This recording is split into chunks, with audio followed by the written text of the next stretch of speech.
আচ্ছা, আপনারা কি জানতেন যে ইংলিশ শিখতে গেলে ব্রহ্মাস্ত্রের প্রয়োজন হয়? No no, just joking. কিন্তু আপনারই কাছে থাকা এমন 10টি জিনিসকে আপনি এমন অস্ত্র বানিয়ে নিতে পারেন যেটা ইংলিশ শেখার ক্ষেত্রে আপনার জন্য ব্রহ্মাস্ত্রের কাজ করবে। And it's proved also.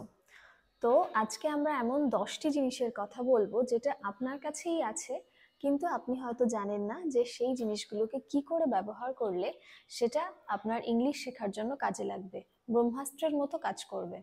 তো তাহলে চলুন দেরি না করে শুরু করা যাক। তো আজ আমরা এমন 10টি জিনিসের কথা শিখবো যেটা আপনার কাছেই আছে, and for your kind information সেগুলো আপনি ব্যবহারও করেন, কিন্তু হয়তো জানেন না যে কি করে ব্যবহার করলে এটা আমার ইংলিশ শেখার ক্ষেত্রে উপকারী হতে পারে। তো তেমন 10টি জিনিসের কথা আজকে আমরা জানবো। The first one is YouTube and Facebook. কি আমরা সকলে এই দুটো জিনিস নিয়ে সারাদিন ঘাটাঘাটি করি? তো ইউটিউব এবং ফেসবুক আমরা কিন্তু প্রচন্ড পরিমাণে দেখি। তো এর থেকে কি করে ইংলিশ শিখবো? দেখুন, এর থেকে অনেকভাবে ইংলিশটা শেখা যায়। আমাদের ইউটিউব এবং ফেসবুকে যাই লেখা থাকুক না কেন সেটা কিন্তু ইংলিশেই থাকে প্রথমত। দ্বিতীয়ত কি, আমরা ইউটিউব এবং ফেসবুকে বিভিন্ন পার্সোনালিটিদের ইন্টারভিউ শুনি।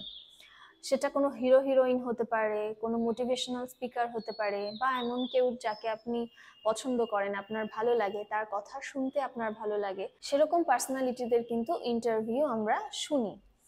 তো তারা যখন কথা বলে তখন দেখবেন তারা মাঝে মাঝেই ইংলিশ বলে, বা কোনো হিরো হিরোইন যখন কথা বলে তারা দেখবেন প্রায়ই ইংলিশেই বলে, ইংলিশে কথা বলে। এবং আমরা বুঝতে পারি আর না পারি, তারা যেহেতু মাঝে মাঝে হিন্দি বলে বা মাঝে মাঝে ইংলিশে বলুক, হিন্দিটাই বেশি বলুক, তো তারা যেহেতু হিন্দি আর ইংলিশ মিক্স করে কথা বলে সেই কারণে কিন্তু আমরা হিন্দিটার জন্য ইন্টারভিউটা শুনি। এমন হয় না যে যখন তারা ইংলিশ বলছে তখন আমরা স্কিপ করে যাই। তো সব থেকে বেস্ট উপায় হলো, তারা যখন কথা বলছে, আপনার প্রিয় হিরো হোক, হিরোইন হোক, বা কোনো পার্সোনালিটি হোক, যেই হোক না কেন, আমরা ইংলিশ বুঝি আর না বুঝি হিন্দিটা কিন্তু বুঝি। তো তখন তারা কোন হিন্দি সেন্টেন্সের পরে কি ইংলিশ ইউজ করছে, মানে আমি বলতে চাইছি তারা পার্টিকুলার কোন সিচুয়েশনে কোন ধরনের ইংলিশ বলছে বা বলতে চাইছে, অনেক সময় আমরা বুঝতে পারি কিন্তু বলতে পারি না, কিন্তু বুঝতে পারি যে ইংলিশে সে এটাই বলছে। তো যখন আপনি বুঝতে পারবেন যে সে ইংলিশে কি বলছে, বোঝার পরে সে ওই কি বলছে সেটা কিভাবে বলছে ইংলিশে, সেটাও আপনি জেনে গেলেন। তখন সেটা একটা খাতায় নোট ডাউন করুন যে এটা বলতে চাইছে, বা এটা যখন আমি বলবো তখন তার ইংলিশ এটা হবে। 1 নাম্বার হলো, সে কোন সিচুয়েশনে কি ইংলিশ ব্যবহার করছে। মানে একটা হিন্দি লাইন বললো, তারপর একটা ইংলিশ লাইন বললো, মানে হিন্দির আনসার একটা ইংলিশ লাইন বললো, তাহলে কি ধরনের বাক্য বললে তার আনসারে কি ধরনের বাক্য বলা যায় ইংলিশে, সেটা আপনি শিখে গেলেন। শুধু শিখলেই হবে না, সেটা নোট ডাউনও করে রাখতে হবে। এভাবেই কিন্তু আপনি খুব সহজে ইউটিউব এবং ফেসবুক থেকে ইংলিশটা শিখতে পারেন। তারপরে ধরুন ইউটিউব ফেসবুকে আমরা যাই সার্চ করি না কেন, যাই আমাদের সামনে আসুক না কেন, সবই কিন্তু ইংলিশেই থাকে। ইউটিউব এবং ফেসবুক দেখতে দেখতে যে অ্যাডসগুলো দেয় সেগুলো কিন্তু মাঝে মাঝে ইংলিশে হয়, তারা সেখানে ইংলিশে বলে। সেগুলো থেকেও আপনি জানতে পারেন যে তারা কিভাবে ইংলিশটা বলছে, কি ধরনের ইংলিশ বলছে। তো আমি আপনাদের রিকোয়েস্ট করব যে এবার থেকে ইউটিউব আর ফেসবুকটা শুধু দেখার জন্য না দেখে এটা মাথায় রেখে দেখুন যে এখান থেকে আমার ইংলিশটাও শিখতে হবে। The second one is cinema. Cinema কিন্তু আমরা কম বেশি সকলেই দেখি, এবং আজকাল বাংলা হোক হিন্দি হোক যে কোনো সিনেমায় কিন্তু ইংলিশ ব্যবহার করা হয়, ইংলিশে কিন্তু কথা বলা হয়। আর ইংলিশ সিনেমা তো কোনো কথাই নেই। তো আপনি যদি ইংলিশ বুঝতে পারবো না এই ভয়ে ডিরেক্ট আগে ইংলিশ সিনেমা না দেখেন, তাহলে নিশ্চয়ই আপনি বাংলা বা হিন্দি সিনেমা দেখেন বা সিরিয়াল দেখেন, সেখানে কিন্তু এখন প্রায় ইংলিশটা ব্যবহার করা হয়, ইংলিশে কিছু বলা হয়। তো তারা কোন সিচুয়েশনে কি ইংলিশ বলছে সেটা আপনি তখন নোট ডাউন করে রাখতে পারবেন, সেই হিরো হিরোইনের কনভারসেশনের মতো। তো এবার থেকে আমরা শুধু সিনেমা দেখবো না, সিনেমার থেকে ইংলিশও শিখতে পারবো। এবং বাংলা ও হিন্দি সিনেমা ইংলিশটা শিখতে শিখতে দেখবেন তখন মনে হবে একটা ইংলিশ সিনেমা দেখি, এবং ইংলিশ সিনেমা দেখতে দেখতে অবশ্যই আপনি ইংলিশ শিখতে পারবেন। আমি আমার স্টুডেন্টদের বলি বেশি করে ইংলিশ সিনেমা দেখতে, ইংলিশ গান শুনতে। তো সেই কারণে ইংলিশ সিনেমা দেখুন। প্রথমে দেখতে ইচ্ছা না করলে আগে এটা মাথায় রেখে বাংলা আর হিন্দি সিনেমাগুলো দেখুন, যেখান থেকে আমার ইংলিশ শিখতে হবে, শুধু দেখার জন্য দেখবেন না। আর এভাবে বাংলা ও হিন্দি সিনেমা দেখতে দেখতে যখন মনে হবে ইংলিশ সিনেমাও দেখবো, আমার ইংলিশ শেখার জন্য আমি ইংলিশ সিনেমা দেখব, তখন ইংলিশ সিনেমাও দেখবেন। ইংলিশ সিনেমা দেখলে সেটা দেখবেন আপনার ইংলিশ শেখার জন্য ভীষণ ভীষণ উপকারী, ভীষণ কাজে লাগবে। কেন? যখন আপনি ইংলিশ সিনেমা দেখবেন তখন তারা কি সিচুয়েশনে কি ধরনের ইংলিশ ব্যবহার করছে, কখন কোথায় কি ইংলিশ বলছে, সেটা কিন্তু আপনি জানতে পারবেন। এবং আমি সবসময় একটা কথা বলি, শুধু দেখলে হবে না, সেটা নোট ডাউন করে রাখুন। আর প্রত্যেকদিন একটু একটু করে 5 মিনিট করে চোখ বোলালেও কিন্তু সেটা একটা সময়ের পরে আমাদের ব্রেনে থেকে যায় যে এই সময় আমাকে এইভাবে ইংলিশটা বলতে হবে। দ্য থার্ড ওয়ান ইজ সংস, গান। গান কি গান? এক্ষেত্রে বাংলা আর হিন্দি গান শুনলে হবে না। যেমন বাংলা আর হিন্দি সিনেমায় ইংলিশ বলা হয়, বাংলা আর হিন্দি গানে তো বেশিরভাগ ইংলিশ বলা হয় না। তো সেই কারণে ইংলিশ গান শুনতে হবে। আপনি যেমন বাংলা গান চালিয়ে দিয়ে কোনো কাজ করেন, হিন্দি গান চালিয়ে দিয়ে কোনো কাজ করেন, ঠিক তেমন ভাবেই ইংলিশ গান পাশে চালিয়ে দিয়েও কোনো কাজ করুন। সেটা যে আপনাকে বুঝতে হবে এমনটা নয়। আমি বলতে চাইছি আপনার মাইন্ডটা যেন ইংলিশটাকে অ্যাকসেপ্ট করে নেয়, সব সময় আপনি যেন একটা ইংলিশ এনভায়রনমেন্টের মধ্যে থাকেন। এটাই হচ্ছে মেইন ক্রাইটেরিয়া, যে আপনাকে সব সময় নিজেকে ইংলিশ এনভায়রনমেন্টের মধ্যে রাখতে হবে। দেখুন, এটা খুবই স্বাভাবিক যে আমাদের প্রত্যেকের পক্ষে এটা সম্ভব নয় যে আমরা এমন মানুষজনের সাথে সবসময় থাকি যারা ইংলিশে কথা বলবে, তাদের সাথে কথা বলতে বলতে আমরা শিখে নেব। এটা আমাদের প্রত্যেকের পক্ষে সম্ভব হয় না, হয়ে ওঠে না। তো সেই কারণে নিজেকে ইংলিশ এনভায়রনমেন্টের মধ্যে রাখার জন্য কি করতে হবে? আপনাকে ওই যে ইংলিশ সিনেমা দেখতে হবে, ইংলিশ সংস শুনতে হবে। তো আমরা কি করি? গান চালিয়ে দিয়ে বিভিন্ন ধরনের কাজ করতে থাকি।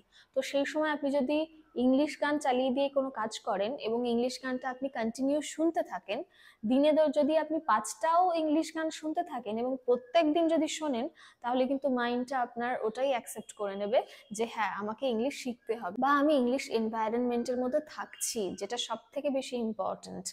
আপনার দেখবেন নিজেও একটা সময় পরে গিয়ে এরকম হবে যে ইংলিশ গান না শুনে আপনার আর ভালো লাগছে না। তো সেই কারণে ইংলিশ গান শোনাটাও ভীষণই important. And the fourth one is cartoon. Cartoon কিন্তু আমরা কম বেশি সকলেই দেখতে ভালোবাসি। এমন অনেক মানুষও আছেন যারা অনেক বড় হয়ে গেছেন, কিন্তু কেউ কেউ রান্না করতে করতে কার্টুন দেখছেন, কেউ কেউ কোনো কাজ করতে করতে কার্টুন দেখছেন। কিন্তু কার্টুন কিন্তু আমরা কম বেশি দেখি, কারণ দেখতে আমাদের ভালো লাগে। বা বিশেষ করে বাচ্চারা, এই ভিডিওটি যদি কোনো বাচ্চার পেরেন্টসরা দেখেন, তো তারা বুঝতে পারবেন যে তার বাচ্চা যেহেতু কার্টুন দেখছে, যদিও বেশিক্ষণ ফোন দেখা ভালো নয়, তবুও তারা যেহেতু কার্টুন দেখছে বা আপনিও তার সাথে বসে কার্টুন দেখছেন, তো সেই কারণে কার্টুনটা যদি ইংলিশে দেখেন তাহলে কিন্তু খুব ভালো হয়। আর এখন ম্যাক্সিমাম কার্টুন ইংলিশে দেখায়, আমরা দেখি। তো কার্টুনটা যখন দেখছেন তখন সেটা হিন্দিতে বা বাংলায় না দেখে ইংলিশে দেখুন, বা বাচ্চাও যখন কার্টুন দেখছে তাকে ইংলিশে কার্টুন দেখান। কারণ বাচ্চাদের মাইন্ড বেশি অ্যাকসেপ্টেবল হয়, তারা বেশি তাড়াতাড়ি কোনো কিছু অ্যাকসেপ্ট করে নিতে পারে, ধরে নিতে পারে। তো সেই কারণে তারা যখন কার্টুন দেখছে, তারা যদি ইংলিশে দেখে, তাহলে তার ফেভারিট কার্টুনটা কি ইংলিশ বলছে, কি ধরনের ইংলিশ বলছে, আপনি যদি 2-3 দিন পরে জিজ্ঞাসা করেন, দেখবেন সে বলে দিচ্ছে। এবং এটা সত্যি হয়। তো সেই কারণে বাচ্চাদের যখন কার্টুনস দেখাবেন এবং তার সাথে যখন নিজেরাও দেখবেন, ইংলিশে দেখান। দেখবেন বাচ্চাদের ক্ষেত্রে বিশেষ করে কার্টুনটা ইংলিশ শেখার জন্য ইটস ভেরি ভেরি ইম্পর্টেন্ট, বলা যেতে পারে it's essential. And the fifth one is phone, যেটা ছাড়া আমরা এক মুহূর্ত থাকতে পারি না, যেটা ছাড়া আমরা এক মুহূর্ত চলতেও পারি না।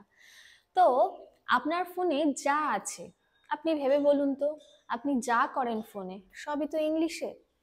আপনার ফোনে কোনো নোটিফিকেশন আসলো, কোনো মেসেজ আসলো, সেটা কিন্তু ইংলিশেই আসে বেশিরভাগ সময়। সাপোজ যদি আমি বলি আপনার ডেটা শেষ হয়ে গেছে, সেটার মেসেজ এলো, সেটা বাংলায়ও আসে, ইংলিশেও আসে। তখন ইংলিশে যখন আসে, তখন সেখানে কি লেখা থাকে? ইয়োর 50% ডেটা ইজ কনজিউমড, বা ধরুন প্ল্যান এক্সপায়ার হয়ে গেল, তখন কি আসে? Your plan has expired.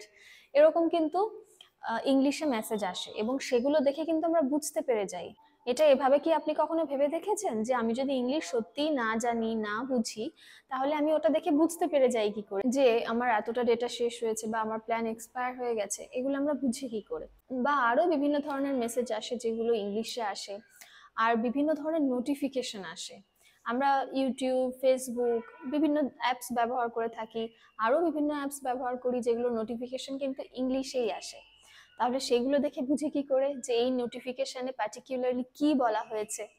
তো নিশ্চয়ই আপনারা বুঝতে পারেন ইংলিশটা আপনার অজান্তেই, কিন্তু আপনি সেভাবে কখনো ভেবে দেখেননি যে আমি এইগুলো যখন বুঝতে পারি তখন আমি বাকি ইংলিশটাও বুঝতে পারবো এবং নিশ্চয়ই বলতে পারবো। কারণ ওই যে আপনি বুঝতে পারছেন ইংলিশটা, যে নোটিফিকেশন গুলো আসছে বা ফোনে যাই আপনি লেখেন না কেন, যাই সার্চ করেন না কেন, যাই দেখেন না কেন, আপনি কিন্তু ওটার জন্য আলাদা করে কোনো ট্রেনিং নেননি, কারোর কাছ থেকে শিখতে যাননি যে আমি এটা করব, ফোনে এটা লিখবো বা ফোনে এই নোটিফিকেশনটা এসছে, এই মেসেজটা এসছে, এটা কি করে বুঝতে হয়, সেটার জন্য কিন্তু আপনি কখনো কারোর কাছে যাননি শেখার জন্য। তো সেটার সাথে আপনি ইউজড টু হয়ে গেছেন আস্তে আস্তে। তো সেই কারণে ইংলিশটাও যদি আপনি মনে করেন যে ইংলিশের সাথেও আমাকে ইউজড টু হতে হবে ইংলিশ বলার সাথে, সেটাও আপনি পারবেন। তো এভাবেই আপনি ফোন থেকে, ফোনের বিভিন্ন নোটিফিকেশন থেকে, তারপরে মেসেজ থেকেও কিন্তু ইংলিশটা শিখতে পারেন। The fifth one is chat GPT. Chat GPT এই অ্যাপটা আমাদের কম বেশি সকলের ফোনেই আছে, আমরা সকলেই ব্যবহার করি। তো সেখানে নিশ্চয়ই আমরা জানি কি করে ব্যবহার করতে হয়, এটা আর আলাদা করে বলতে হবে না। কিন্তু আপনি যদি ইংলিশ শেখার জন্য চ্যাট জিপিটিটা ব্যবহার করেন তাহলে কি করবেন? চ্যাট জিপিটিতে কিছু সার্চ করলেন যে এটার ইংলিশ, সাপোজ একটা লাইন বললেন বা ভাবলেন, আপনি সাজিয়ে বলতে পারছেন না বা বুঝে উঠতে পারছেন না ইংলিশে কি করে বলবো, সেটা চ্যাট জিপিটিকে বললে, ইংলিশ বলে সার্চ করলেই কিন্তু দিয়ে দেবে। তারপর আপনি কি করবেন? আপনি তো যেটা চলে আসলো সেটা দেখলেন, পড়তে পারলেন, কিন্তু আপনার মাইন্ডটাকে পুরোপুরি ইংলিশের মধ্যে নিয়ে যেতে হলে কি করতে হবে? আপনারা সকলেই জানেন চ্যাট জিপিটিতে মাইক্রোফোন থাকে, সেটা অন করলেই যা যা লেখা এসছে সেটা কিন্তু পড়ে শোনা যায়। তো আপনি কি করবেন? আলাদা করে সময় বের করার দরকার নেই, যখন কোনো কাজ করছেন তখন সেটা চালিয়ে দিন, ও বলতে থাকবে ইংলিশে, আপনি শুধু শুনতে থাকবেন, ওই ইংলিশ গান শোনার মতো। ও বলতে থাকবে, আপনি শুনতে থাকবেন, এবং এমন জিনিসই ওখানে শুনবেন যেটা আপনার প্রয়োজন হতে পারে বা প্রয়োজন হয়। সেগুলো কি? যে সেন্টেন্সগুলো আপনার দৈনন্দিন জীবনে প্রতিদিন কাজে লাগে, ব্যবহার করা হয়, আপনি ব্যবহার করেন, সেই ধরনের সেন্টেন্সই শুনবেন। আলাদা করে অন্য কোনো সেন্টেন্স শুনবেন না, যে একটা গল্প মনে হলো যে একটা ইঁদুর আর সিংহের গল্প শুনি, সেটা চালিয়ে দিলাম, সেটা শুনলাম, সেটা নয়। যেটা আপনার মনে হবে, ধরুন আপনি বললেন যে conversation between mother and daughter, মা মেয়ের মধ্যে যে কনভারসেশন হয়, a conversation between a father and a daughter, a conversation between two sisters. আপনার যেগুলো প্রয়োজন হয় সেইগুলোই আপনি শুনবেন। শুনতে শুনতে কিন্তু ওগুলো অটোমেটিক মাইন্ড অ্যাকসেপ্ট করে নেবে যে এই ধরনের কথা আমরা বলি, তাহলে এই কথাগুলি ইংলিশে এইভাবেই বলতে হয়। আরেকটি দারুণ ব্রহ্মাস্ত্র হলো আমাদের গুগল বাবাজি। গুগলে আপনি যা কিছু সার্চ করবেন দিয়ে দেয়, এটা আমরা সকলেই জানি। আর গুগলে তো বাংলা ইংলিশ দুভাবেই আমরা স্পিকার অন করে বলতেও পারি, লিখতেও পারি, যেটা বলবো যেটা লিখবো সেটা চলে আসবে। এবার ধরুন আপনি কোনো একটা পার্টিকুলার ওয়ার্ডের ফর্মস গুলো জানেন না, ভার্বের যে বিভিন্ন ফর্মস হয়, V1, V2, V3, V4, তো সেই ফর্মস গুলো আপনি জানেন না, আপনি সেখানে সার্চ করতে পারেন ফর্মস অফ সিং, আমি একটা এক্সাম্পল দিচ্ছি জাস্ট, বা আপনি সার্চ করলেন forms of play, forms of it, etcetera etcetera. তো ফর্মস গুলো সঙ্গে সঙ্গে দিয়ে দেবে, এবং আমরা জানি যে এক একটি স্ট্রাকচারে এক এক ধরনের ফর্মের ইউজ হয়। কখনো কখনো V1, কখনো কখনো V2, কখনো V3, কখনো V4, V4 মানে ভি এর সাথে, ভার্বের সাথে আইএনজি। তো তখন কিন্তু আমরা জানতে পারবো, আমরা অনেকেই আছে অনেক শব্দের ফর্মস গুলো জানি না, ভার্বের ফর্মস গুলো, তো সেগুলো জেনে নিতে পারলাম। এরকম আরো অনেক কিছু আমরা খুব ইজিলি গুগলে সার্চ করে জেনে নিতে পারবো। কোনো শব্দের ইংলিশ ওয়ার্ড আপনি জানলেন না, কোথা থেকে কোনো একটা শব্দ শুনলেন যে এই শব্দটি ব্যবহার করেছে, এই ওয়ার্ডটি আমি নতুন শুনেছি, সেটি সঙ্গে সঙ্গে সার্চ করলেন। তো এইভাবে গুগলও কিন্তু ইংলিশ শেখার কাজে আপনাকে খুব সাহায্য করতে পারে। আর আমরা তো গুগল ট্রান্সলেটরের কথা জানি, বাংলায় যেটা বলবো সেটা ওরা ইংলিশে ট্রান্সলেট করে দিয়ে দেবে। তবুও আমি বলবো আপনি যে অ্যাপই ব্যবহার করেন না কেন, তাও একবার শিওর হয়ে নেবেন যে এটা ঠিক কিনা। অবশ্যই ঠিক দেয়, তাও আমি বলবো আপনি যার কাছে শেখেন বা যার ভিডিও দেখেন সেখান থেকে একবার শিওর হয়ে নিলেন যে হ্যাঁ আমি যেটা শিখেছি এটা ঠিক। তারপর আপনি সেই ফর্মসে সেই ফর্মুলা ইউজ করে ইংলিশ বলা শুরু করলেন বা ইংলিশ প্র্যাকটিস শুরু করলেন। Number 7, Gmail. আমাদের জিমেলে অনেক মেসেজেস আসে, অনেক নোটিফিকেশনস আসে, এবং আমরা কি সেগুলো কখনো খুলে দেখি? কারণ সেগুলো কিন্তু ইংলিশেই লেখা থাকে, এক একটা জায়গা থেকে এক এক ধরনের মেল আসে, এবং তারা কি বলতে চাইছে সেটি বলার ক্ষেত্রে তারা কি ধরনের ইংলিশ ব্যবহার করছে, কি ইংলিশ সেন্টেন্সেস ব্যবহার করছে, এটাও যদি আপনি লক্ষ্য করে দেখেন এবং সেখান থেকে কিছু শিখতে পারেন, এই জিমেলও কিন্তু আপনাকে ইংলিশ শেখার ক্ষেত্রে খুব সাহায্য করতে পারে। কখনো এমন সময় আসতেই পারে যে আপনার কাউকে মেল করতে হলো, মেসেজ করতে হলো, তো তখন আপনি যদি আগে জিমেলের যে মেলগুলো এসেছে সেগুলো দেখে বুঝতে পারেন বা শিখে যান যে এই টাইপের লেখা আমি যখন লিখবো তখন কি করে লিখবো, পরে কিন্তু আপনারও এটা কাজে আসতে পারে এবং ইংলিশ শেখা ও বলার ক্ষেত্রে তো অবশ্যই কাজে আসবে। আরেকটি খুব ভালো ব্রহ্মাস্ত্র হলো English to Bengali dictionary app. এই অ্যাপটি ইংলিশ শেখার জন্য ভীষণ ভীষণ হেল্পফুল, বিশ্বাস করুন। আমি তো বলবো যারা ইংলিশ শিখতে চায়, it's necessary to use this app, English to Bengali dictionary. এখানে কি হবে, এখানে আপনি কোনো ইংলিশ ওয়ার্ড তার বাংলা মানে জানেন না, তার কি করে সেটা কোন সেন্টেন্সে অ্যাপ্লাই করতে হয় সেটা জানেন না, আপনি জাস্ট সেই ওয়ার্ডটা লিখে সার্চ করলে তার বাংলা মানে এবং সেই ওয়ার্ডের সিনোনিম, সেই ওয়ার্ডের অ্যান্টোনিম, এবং একটা সেন্টেন্স এক্সাম্পল যে কি ধরনের সেন্টেন্সে ব্যবহার করা হয় সেটা, প্লাস প্রনাউন্সিয়েশন, এতগুলো জিনিস আপনি একসাথে পেয়ে যাচ্ছেন। কি কি পাচ্ছেন? নাম্বার 1, সেই ওয়ার্ডটার বেঙ্গলি মিনিং, সেই ওয়ার্ডটার সিনোনিম, সেই ওয়ার্ডটার অ্যান্টোনিম, সেই ওয়ার্ডটার ইংলিশ প্রনাউন্সিয়েশন, সেই ওয়ার্ডটার ইউজ, আপনি কি করে কোন সেন্টেন্সে ইউজ করবেন, এই 5টা জিনিস আপনি একসাথে পেয়ে যাচ্ছেন ওই একটি অ্যাপ থেকে। জাস্ট একবার আপনাকে ওয়ার্ডটা লিখে সার্চ করতে হবে। আর এখানে শুধু ইংলিশ থেকে বাংলা নয়, বাংলা থেকেও ইংলিশ জানা যায়, যেটা আরো বেশি প্রয়োজন।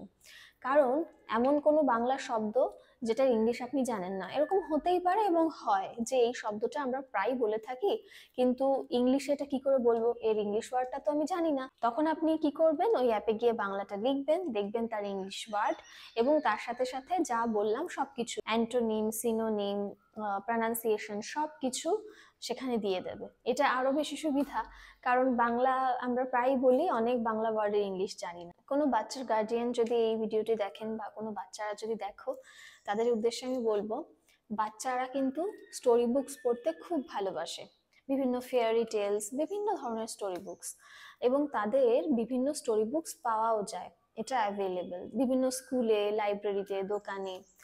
দেখবেন স্কুলে, মানে বাচ্চাদের স্কুলে একটা পিরিয়ড থাকে যেখানে লাইব্রেরি লেখা থাকে, এবং সেখানে কিন্তু তাদের ইংলিশ বুকস পড়ানো হয়, ইংলিশের স্টোরি বুকসগুলো পড়ানো হয়, যাতে তারা খুব ভালোভাবে ইংলিশে ইমপ্রুভ হতে পারে, বিশেষ করে ইংলিশ মিডিয়াম স্কুলগুলোতে।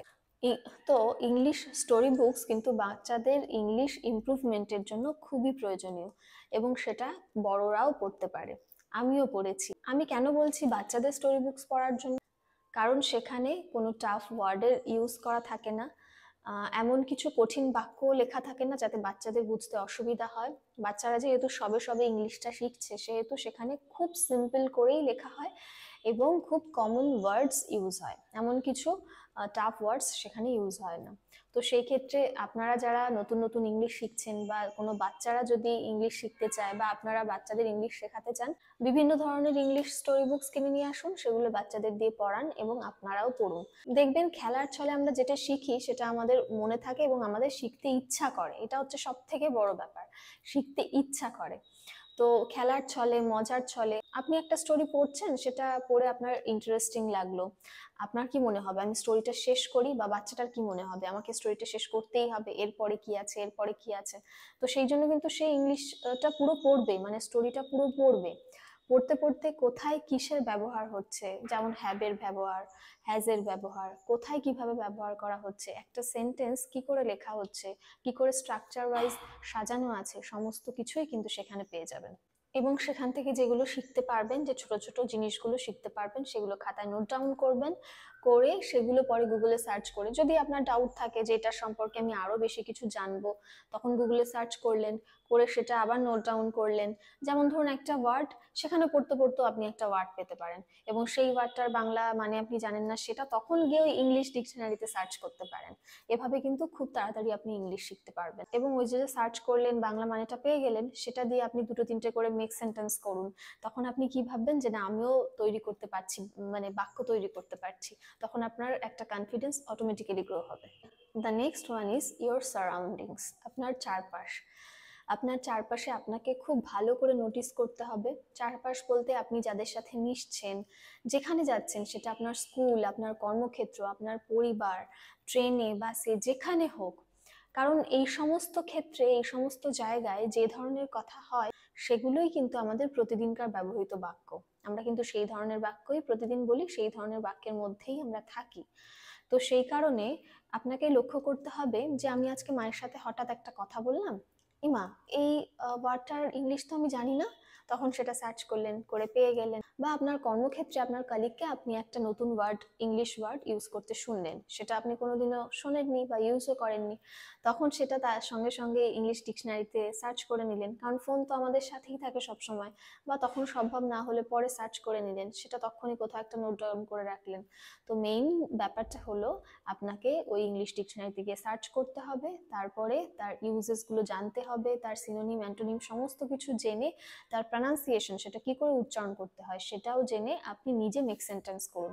এবং যে সেন্টেন্সগুলো আপনি তৈরি করবেন সেটা যেন ওই প্রতিদিনকার ব্যবহৃত বাক্যের মধ্যেই হয়।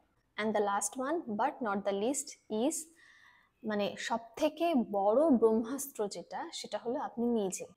এই যে এত আমি জিনিসের কথা বললাম, যে এটা এভাবে করুন, ওটা ওভাবে করুন, এটা এভাবে ইউজ করুন, সবকিছুই কিন্তু আপনার নিজের ওপর। আপনি যদি নিজে, এই যে আমি বললাম, আপনি শুনলেন বা অন্য কোথাও থেকে শুনলেন, শুনে যদি ফোনটা বন্ধ করে রেখে দেন তাহলে কিন্তু কিছু হবে না। শুনে আপনি কি করে সেটা অ্যাপ্লাই করছেন, it is very very important. এটা সব থেকে বেশি গুরুত্বপূর্ণ যে আপনি কি করে সেটা অ্যাপ্লাই করছেন। শুধু শুনলাম আর রেখে দিলাম তাহলে তো হবে না, এবং সেটা প্রপারলি অ্যাপ্লাই করতে হবে। প্রপারলি কি করে অ্যাপ্লাই করতে হবে, আমি স্টেপসগুলো আরেকবার বলে দিই। সেটা হলো, প্রথমে ডিকশনারিতে গিয়ে সার্চ করবেন, করার পরে সেটার প্রনাউন্সিয়েশনটা যদি আপনি না জানেন বা আপনার প্রনাউন্স করতে অসুবিধা হয়, বাংলায় পাশে লিখবেন।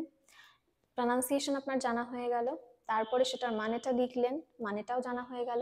তারপরে সেটা সিনোনিম লিখলেন। সিনোনিম লিখলে কি হবে, আপনার তার সাথে আরো 3-4টে শব্দ জানা হয়ে গেল। যে বাংলা মানেটা একই, কিন্তু এর আরো 4টে ইংলিশ শব্দ আছে। সিনোনিমটা লেখা হয়ে গেল, সিনোনিম লিখলে কিন্তু কি আরো 4টে শব্দ জানা হয়ে গেল। তারপর অ্যান্টোনিম লিখবেন, বিপরীত শব্দ। বিপরীত শব্দতেও আরো একটা কি দুটো ওয়ার্ড জানা হয়ে গেল। দেখলেন, এই করে করে কিন্তু 4টে-5টা ওয়ার্ড ওই ওয়ার্ডটার সাথে আপনার জানা হয়ে গেল। তারপরে কি করবেন, ওর ইউজ আছে ওখানে, একটা সেন্টেন্সের সাথে এক্সাম্পল দেয়, সেটা দেখলেন যে কি করে এটা ইউজ হচ্ছে সেন্টেন্সে। তারপর আপনি নিজের মতো করে 2-3টে সেন্টেন্স তৈরি করলেন, কিন্তু সেটা অবশ্যই হতে হবে আপনার প্রতিদিনকার ব্যবহৃত বাক্যগুলির মধ্যে। তো পরপর এই কটা স্টেপস ফলো করলে, এবং এটা যদি আপনি রেগুলারলি করেন, রেগুলার ফলো করেন, তাহলে কিন্তু একটা সময় পরে, বেশি দিন না, 1 মাস পরে আপনি নিজেই নিজের ইমপ্রুভমেন্ট দেখতে পারবেন। এবং তখন অবশ্যই আমাকে কমেন্ট করে জানাবেন যে কতটা ইমপ্রুভ আপনি নিজেকে করতে পারলেন এতগুলো স্টেপস ফলো করে। এই যে আমরা এতক্ষণ ধরে গল্প করলাম, গল্প করলাম কেন বলছি, গল্পের মাধ্যমে কোনো জিনিস শিখলে সেটা সবসময় মনে থাকে। একটু আগেও বললাম, গল্পের তো একটা মোরাল অফ দ্য স্টোরি থাকে। মোরাল অফ দ্য স্টোরি কি, এইটার মোরাল অফ দ্য স্টোরি হলো মুখস্থ করবেন না, ইংলিশ কখনো মুখস্থ করবেন না। বেশিরভাগ ছেলেমেয়েরা কি করে, কোনো একটা টিচার তাকে কিছু একটা লিখতে দিল, সে সেটা হয় গুগল থেকে বা কারোর কাছ থেকে শুনে লিখে মুখস্থ করে যায়, মুখস্থ করে গিয়ে সেখানে পরপর গড়গড় করে বলে দেয়। কিন্তু মুখস্থ যে করলেন বা সেই বাচ্চাটা করছে, করে তো সেই জিনিসটা সেইটুকু সময় মনে থাকবে, তারপরে যদি অন্য একটা টপিক দেয় সেটা কি করে বলবে। সেই কারণে যদি মুখস্থ না করে, ভুল হলেও নিজে বানাতে শেখে, যদি মুখস্থ করে 10টা সেন্টেন্স বলে, মুখস্থ না করে যদি 5টি সেন্টেন্স বলে, সে যদি নিজে বানাতে শেখে, তাহলে কিন্তু তার ইংলিশ বলার ভিতটা অলরেডি শুরু হয়ে গেল, কারণ সে নিজে বানাচ্ছে এবং নিজে বানিয়ে নিজে বলছে। তো এটা ভীষণ ইম্পর্ট্যান্ট। ইংলিশ কখনোই মুখস্থ করবেন না। ইংলিশ প্র্যাকটিস করার জিনিস, মানে স্পোকেন ইংলিশ প্র্যাকটিস করার জিনিস। হ্যাঁ, বিভিন্ন ফর্মুলা, স্ট্রাকচার এগুলো তো মুখস্থ করতেই হবে মনে রাখতে গেলে, আমি সেগুলির কথা বলছি না। আপনাকে কিছু একটা বলতে বলা হলো, সেটা কোথাও থেকে দেখে মুখস্থ করে বললেন, সেটা করবেন না, আমি এটা বলছি। এগুলো সবসময় প্র্যাকটিস করবেন। If this video is helpful for you, then please do like and share this video, and please do subscribe the channel. Thanks for watching. As I always say, keep learning English and keep growing. Have a good day.